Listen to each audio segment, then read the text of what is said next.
Alrighty, so now we are going to have a super quick lecture on the genre charts.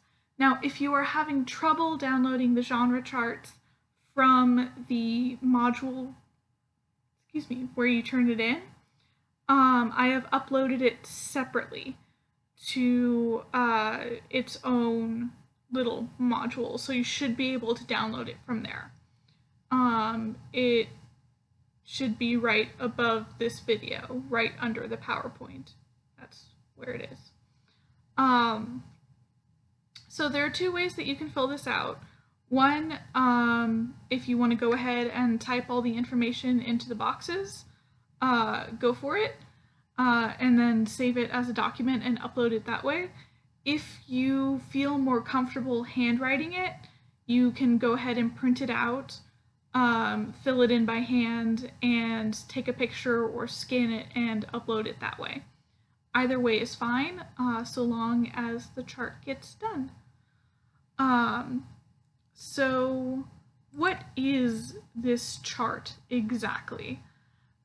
Basically, for you science-minded folk or math-minded folk, do you have lab reports in math? I don't know, I've deleted math from my brain. It's kind of a mini lab report on the pieces that we're reading in class. So, you have your basic information, you have your who, what, when, where, why, as opposed to, or in regards to, rather, excuse me, I forgot English for a second, in regards to what genre or type of text that is, you don't need to worry too much about that question. Right now we're working with think pieces and op-eds, so either one of those answers would be fine, so that there's an answer for you. Take it and run. With regards to the genre features, you don't have to do extra research on what are the features of an op-ed, what are the features of a think piece. We're looking specifically at the features of the particular piece that you're working on. So the Hess piece or the Teller piece. So just focus on that particular piece for those questions.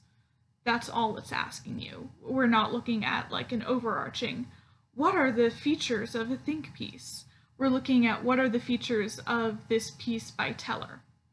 So that's that section.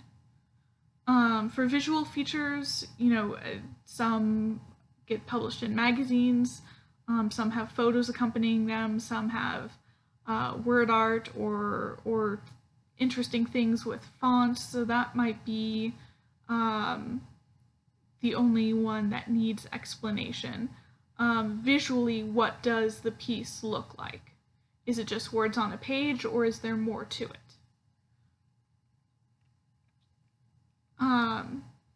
And then the last section are key genre moves. And a move is something that an author does. It's something that the author does with their writing specifically. So as the section says, we're looking at the how and the why of things.